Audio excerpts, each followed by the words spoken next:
a green pool, that's not what you want to see to start your cruise.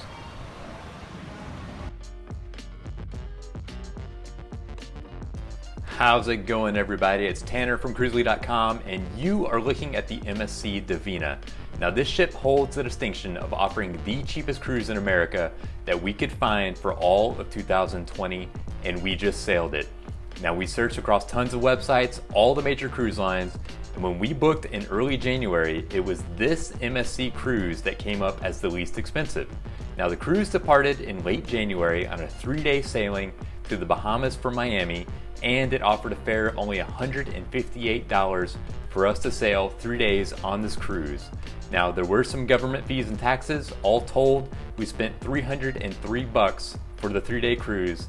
And as we said, 158 of that was the cruise fare. The rest was taxes and port fees. So we went on this sailing to see what it was like to take the cheapest cruise in America that we could find. Check it out. It's 3:51. Barely slept last night because I was anxious about getting up, getting out the door. It is now raining. There's some lightning. Hopefully my flight doesn't get delayed. But all that said, we're about to go on a cruise.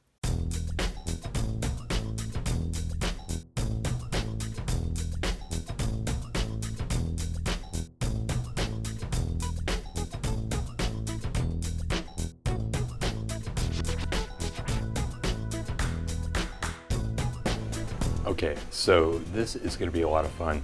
What we didn't tell you is that while we booked the cheapest room, which is an interior cabin, we were upgraded without our knowledge to an balcony cabin.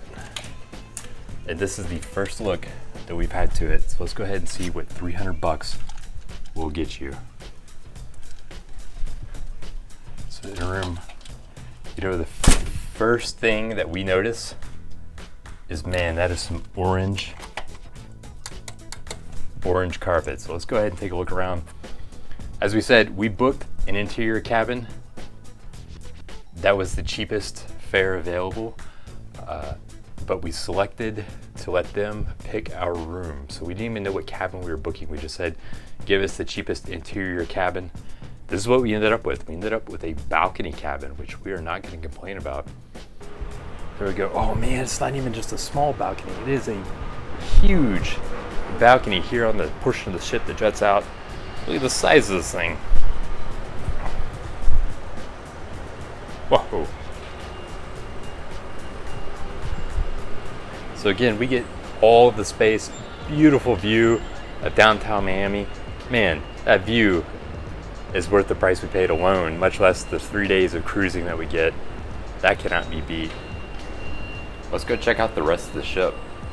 So the casino, pretty big, pretty spacious, really nice and well taken care of. We kind of like the decor and the style. These huge round lights in the center were pretty cool.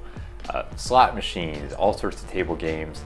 The one thing that seemed to be missing, there was no craps table. If you like to throw dice, wasn't there. But the limits were nice and low, $5, $10. We played here, had a lot of fun. Machines were fairly loose, but we ended up down just a few bucks.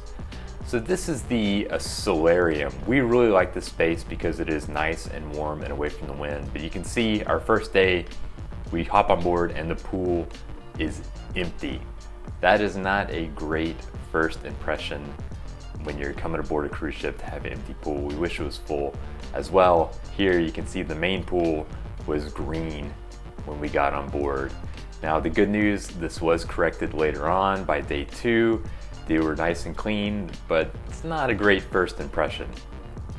So looking around the ship and the pool deck, great spot to lay out, beautiful view of everything. As well, one thing about the Divina is that it has a lot of whirlpools all around the ship. Here are a couple on the back deck. So the whirlpools aren't just at the main pools where everybody is. There's some that are a little bit out of the way. If you want a little more quiet, relaxing time, it's actually a really nice perk. So let's go ahead and head inside. Here's a view of one of the restaurants on the ship. As you can see, everything's nice and clean and fresh. Although there are some spots on the ship that are a little bit dated, some of the decor. Here's a view of the theater. Nice, really large theater, and they showed a couple shows each night, so it was never hard to find a seat. You could sit up close if you wanted to, you could sit far back. You didn't have to worry about fighting elbow room with somebody else. Here is the sports bar. It has a little bowling alley. Now this was out of order during our cruise, but if you wanted to watch some sports, hang out, have a drink or some little bites to eat, this is a great spot, just kind of chill and hang. We really liked it. As well, there's plenty of bars and lounges around the ship.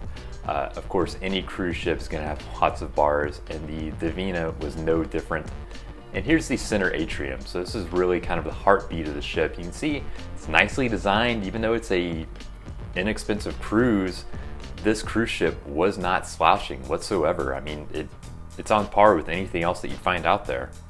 Good morning. We are on the first morning of our cruise. We boarded yesterday. We are in Freeport in the Bahamas. As you can see, huge container ship passing by. We wanted to give a quick update on what the first night and evening and the first day of our cruise was like. So, we didn't spend much money on this cruise. Our expectations were kind of low.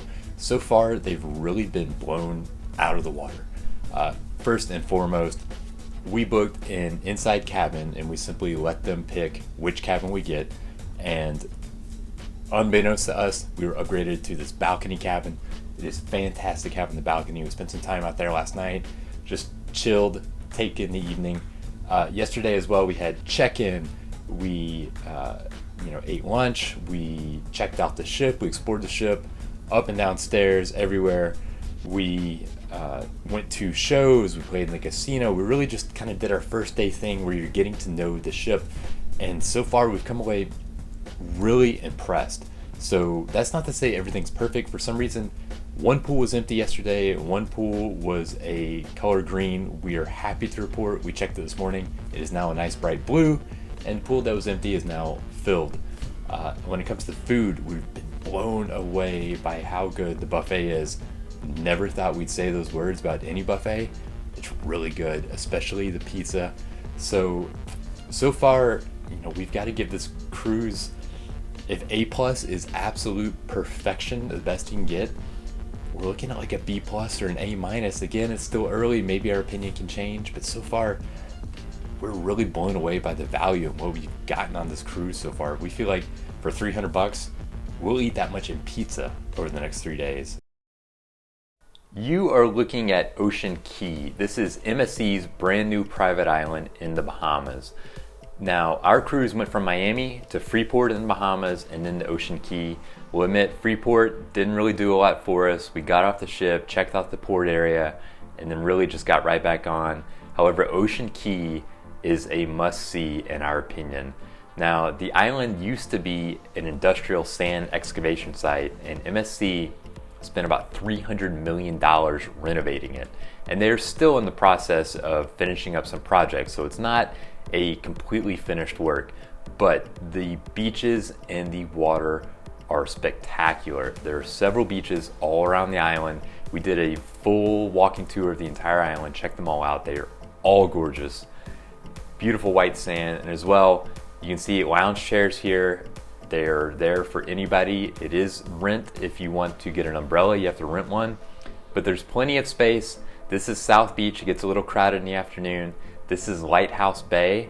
It's right next to the ship, a great spot to head out, get some sun, play in the water. And one of the big draws to Ocean Cay, it's pretty unique. You just saw the lighthouse. At night, that lighthouse will light up and has this awesome show set to music. It happens at 9 and at 10 o'clock. There are two different shows. This is really something because MSC has this island, Ocean Cay, that's so close to Miami. They can actually stay later in the evening and then still head back and make it back to port in time. So they're able to do some things at night, and you're able to go into port after dark when normally you can't do that in a lot of cruise ports. So Ocean Cay was really the highlight of our trip. We love visiting the island, and considering how little we paid, we think just visiting Ocean Cay for that amount alone would have been well worth it. Good morning. We are back in Miami. We have wrapped up our cruise, and the big question is it worth it? And for a fare of, I think it was $158 and a little over $300 when you include all of the port fees and taxes, the answer is an unequivocal yes. This cruise was fantastic. It was on par with anything else we've been on, except we paid a dirt cheap price for it. So if you're nervous about MSC, if you haven't tried it before, go ahead and try it. It's a great deal. So we will leave you with this beautiful view of the water at Ocean Cay. If you have any comments, be sure to put them below as well. Like, subscribe, and you can always visit us for more at Cruzely.com. Until next time, happy cruising.